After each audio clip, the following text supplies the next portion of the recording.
हाफिज़ ताहिर साहब, आपकी शागिर्दा का नाज़रा कुरान मुकम्मल हुआ है।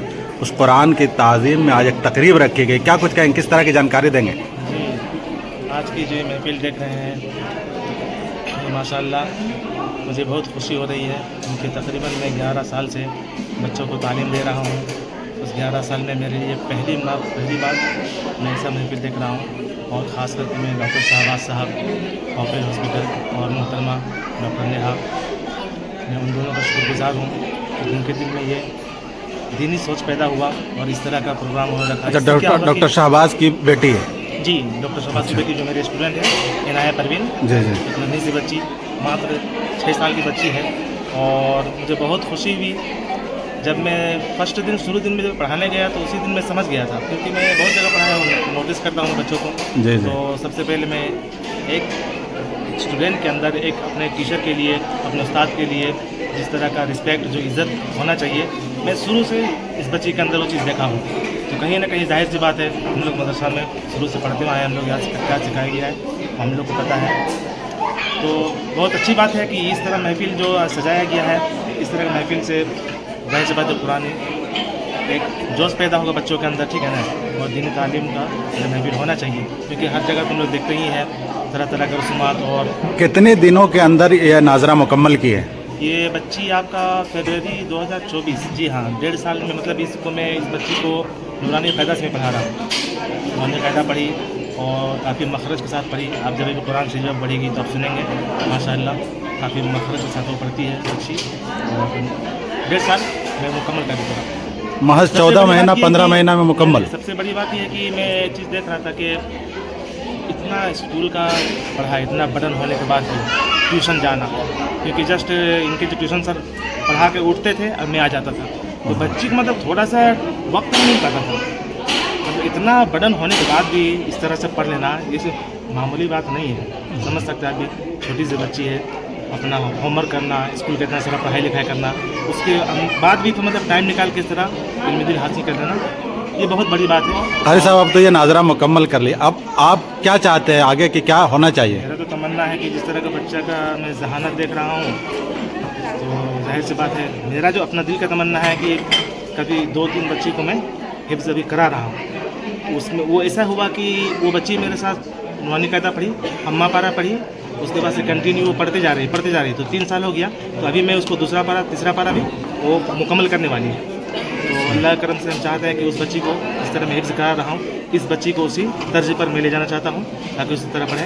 ये सबसे बड़ी बात ये है ना कि लोग क्या करते हैं कि आज इस हाफिज़ से 2 महीना पढ़ाए, 3 महीना, उससे 4 महीना, तो इस तरह बच्चे का ले ख़राब हो जाता है। जिससे भी पढ़ाना है किसी एक से पढ़ाइए, अच्छी जगह मतलब आप मुंतखब कर लीजिए किसी अच्छी आलिम हाफिज़ को और एक से पढ़ाइए ताकि उसमें ले लगा उसका ध्यान को बच्चे का वो उस्ताद समझ लेंगे। क्या कुछ दुआएं होंगे इस बच्चे के लिए आपका? दुआ ही दुआ है, पूरा दुआ है कि अल्लाह ताला इस बच्ची को बस इनके ज़हन में और ज़्यादा हिसाबात अदा फरमाए और दीनी इल्म और दुनिया इल्म दोनों में तरक्की करे आगे। जिस तरह डॉक्टर शहबाज साहब इतने बड़े डॉक्टर हैं, आप जान ही रहे हैं, और नया मोहतरमा साहब जो है, बस यही है। और मैं बोलना चाहता हूँ डॉक्टर, ये जो बच्ची हमारी स्टूडेंट है, एक स्टूडेंट है, मैं एक का जिक्र अभी किया, इनाया परवीन, ठीक है ना। अभी इससे छोटी वाली जो है अलीज़ा, वो भी मेरी स्टूडेंट है। अच्छा, वो भी मेरी स्टूडेंट है। वो महज आपकी 3-4 साल की बच्ची है। अल्लाह के करम से उसकी ज़बान में जो तासीर मैं देखा हूँ मैं बता नहीं सकता हूँ। बहुत ज़हन, बहुत ज़हन, देखिएगा बहुत अच्छी।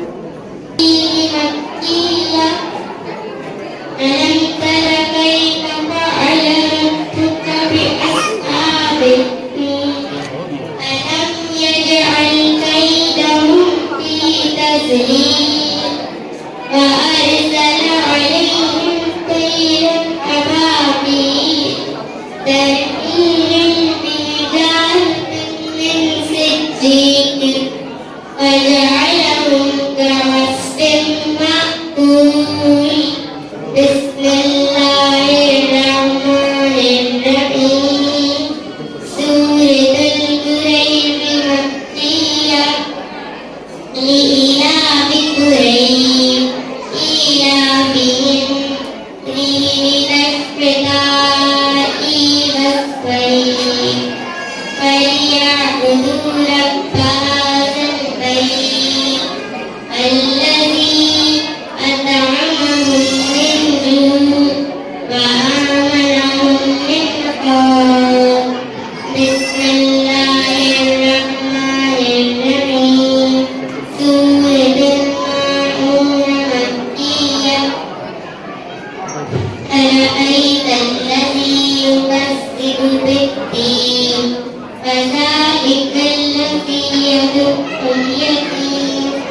ولا يحض على طعام المسكين وويل للمصلين الذين هم عن صلاتهم ساهون الذين هم يراءون ويمنعون الماعون بسم الله الرحمن الرحيم سورة الكوثر مكية إنا آتيناك الكوثر فصل لربك وانحر إن شانئك هو الأبتر بسم الله الرحمن الرحيم سورة الكافرون مكية قل يا أيها الكافرون لا أعبد ما تعبدون ولا أنتم عابدون ما أعبد ولا أنا عابد ما عبدتم ولا أنتم عابدون ما أعبد لكم دينكم ولي دين بسم الله الرحمن الرحيم سورة النصر مدنية إذا جاء نصر الله والفتح أرأيت الناس يدخلون في دين الله أفواجا فسبح بحمد ربك واستغفر إنه كان توابا بسم الله الرحمن الرحيم سورة النحل مكية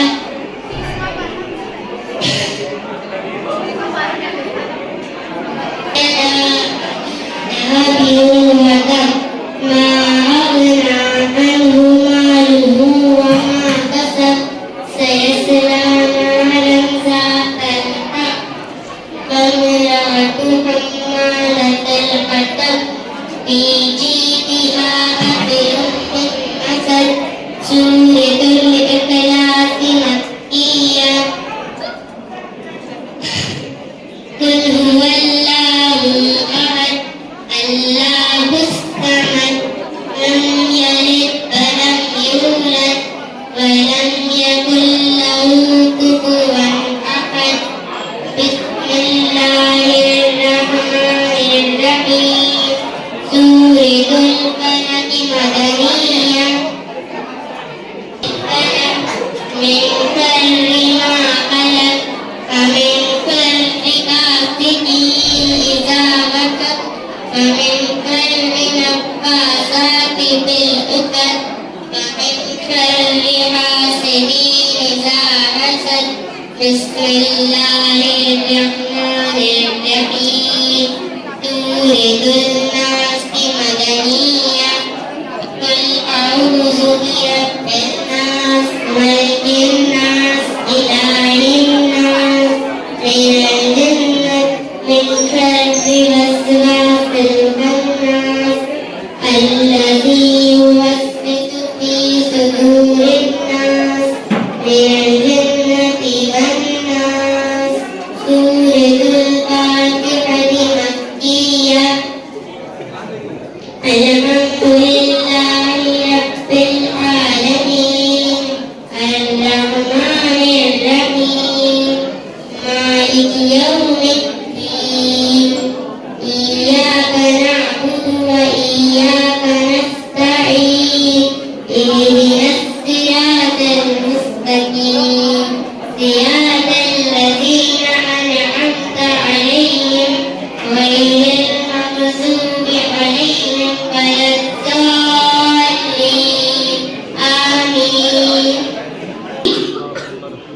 اللهم ارحمني بالقرآن العظيم وجعله لي إماما ونورا وهدى ورحمة اللهم ذكرني منه ما نسيت وعلمني منه ما جهلت وارزقني تلاوته آناء الليل وآناء النهار واجعله لي حجة या रब्बल आलमीन आमीन। बड़े बड़ों के बस की बात नहीं होती। अक्सर देखने में आता है किसी बड़े को बुला दिया जाए तो पसीने आने लग जाते हैं, लेकिन इस छोटी सी बच्ची ने मुकम्मल 10 सूरह फातिहा के साथ आप लोगों को पढ़ करके सुनाए। ये पैगाम है इस बच्ची की तरफ से और आज के इस प्रोग्राम की तरफ से कि हम भी अपनी बच्चियों को, अपने बच्चों को कुरान सिखाएं। अभी तिलावत कलाम पाक भी हो गई और उसमें कुरान भी हो गया। अब मैं हाफिज ताहिर साहब से गुजारिश करता हूँ कि नाते नबी के चंद अशआर पेश कर दें, उसके बाद मुख्तसर गुफ्तगू होगी और फिर इंशाअल्लाह दुआ। बच्चों को अपने साहिब ईमान बनाओ, बच्चों को अपने साहिब ईमान बनाओ, कुरान पढ़ाओ, कुरान पढ़ाओ, कुरान पढ़ाओ, कुरान पढ़ाओ। सरकार की सीरत में जरा इनको सजाओ, कुरान पढ़ाओ, कुरान पढ़ाओ।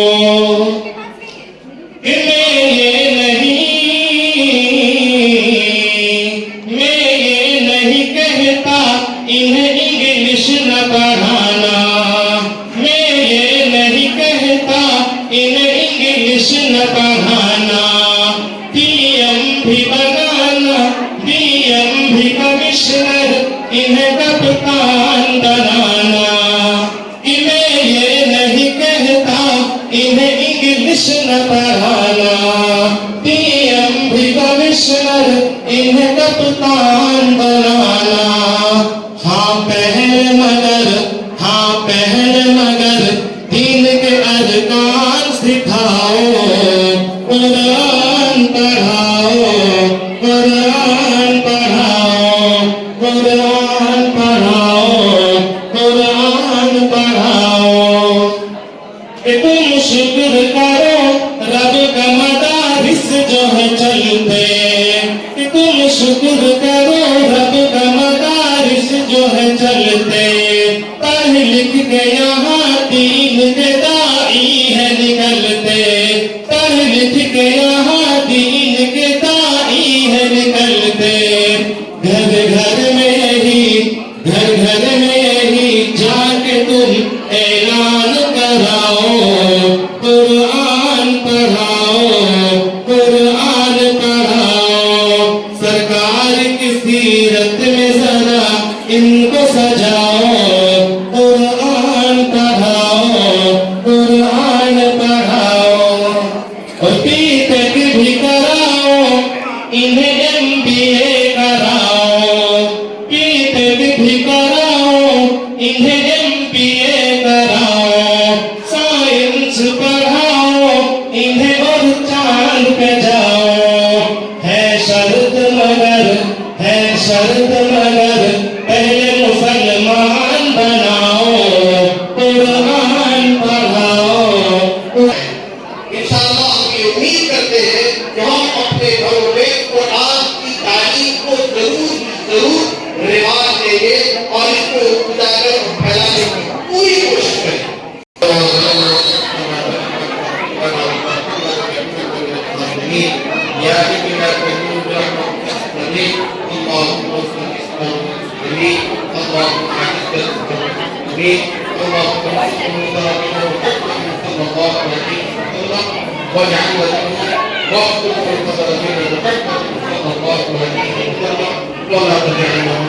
تقبل منا انك انت السميع العليم وتب علينا انك انت التواب الرحيم وصلى الله تعالى على سيدنا محمد وعلى اله وصحبه اجمعين الى अल्हम्दुलिल्लाह आज डॉक्टर शहबाज साहब की बेटी इनाया फातिमा ने कुरान करीम मुकम्मल किया है और उसी की याद में आज तकरीब मुनक़िद की गई थी डॉक्टर साहब की तरफ से, जिस तकरीब में शहर के बहुत सारे लोग तशरीफ़ फरमा थे और ख़ास तौर से इनाया फातिमा के उस्ताद मोहतरम जनाब हाफिज़ ताहिर साहब मौजूद थे और उनकी मौजूदगी में बच्ची ने कुरान को मुकम्मल किया और कुरान के ताल्लुक़ से लोगों को बातें बतलाई गई कि कुरान का सीखना, कुरान का पढ़ना ज़रूरी है हम तमाम लोगों के लिए, और लोगों को बेदार किया गया कि हम अपने बच्चों को भी कुरान सिखाएं और कुरान के बारे में लोगों को आगाह करें कि कुरान हमसे कहता क्या है। उसके बाद दुआ हुई और दुआ के बाद में अल्हम्दुलिल्लाह सारे लोगों ने अज़्म किया कि हम भी अपने घर में और अपने बच्चियों को कुरान सिखाएंगे और कुरान की तालीम से अपने माशरे को जोड़ने की भरपूर कोशिश करेंगे।